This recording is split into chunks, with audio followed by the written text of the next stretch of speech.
My name is Odunze Festus, and I'm here to give God all the glory. 3rd January, I was coming to Abuja here for my visa interview. And on my way to the park, I met my friends. They say instead of using the public vehicle, why not join us so that we go to Abuja together? That was how I took my luggages and I put everything in the vehicle. Then we were just waiting for somebody to bring something so I would leave. Then the voice spoke to me that you shouldn't go with this car. But because they were my friends, I was trying to compromise. That voice came again.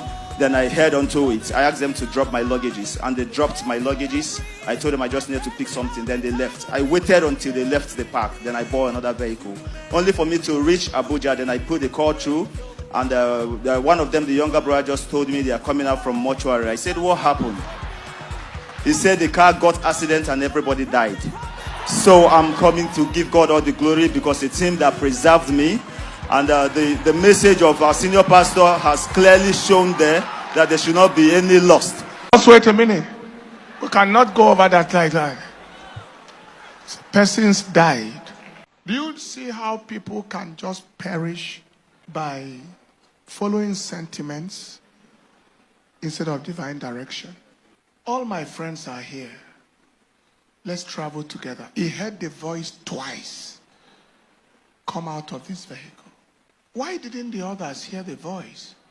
It depends on their spiritual connectivity and sensitivity. Are you hearing what I'm saying here today? These things are very serious. My sheep hear my voice. First of all, you have to be his sheep. Secondly, you have to pay attention. Once it pertains to destiny matter, follow principles, not sentiments. Don't follow what will they feel, what will they say, what will they think. All of us wanted to travel together and suddenly I say I won't go again. How will they feel? Let anybody feel anything. Destiny is a personal adventure. It's not a corporate or collective adventure. Nobody was born, even twins were not born. No two twins came out at the same time. They came out one by one. One has to come before the other. This is very, very important. This is about the second or third time I'm hearing a testimony like this. In Karuch, Motor Park, somebody testified in Rewan Church. He saw a man in white say, "Come out of this vehicle." He looked and said, "What is that?" Say, "Come out." And he stepped out, carried his load. Exactly the same story. That vehicle did not reach where it was going. And nobody survived. But first of all, you must be his sheep. Secondly, you must be attentive to his voice. And thirdly, don't argue with his voice. He may not tell you the reason why he's telling you what he's telling you. But just hear him. Be his sheep. Be attentive to his voice. Don't negotiate his instruction. Don't argue with him.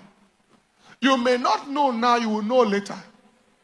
But I've already bought a ticket. There's nothing compulsory in life except to go to heaven. Am I communicating? I didn't want him to rush to the next testimony. Every testimony carries instruction. What we just heard now as a testimony is too instructive. Nobody knows who the death followed. And it carried everybody. Death can follow a person and it will occasion other people's death. You won't die anybody's death. And you won't follow anybody to be cut short before your time. You will fulfill your days. And everybody who is not his sheep, please be his sheep on time. And receive the grace to hear his voice. And also receive the grace to obey his voice. In Jesus' precious name.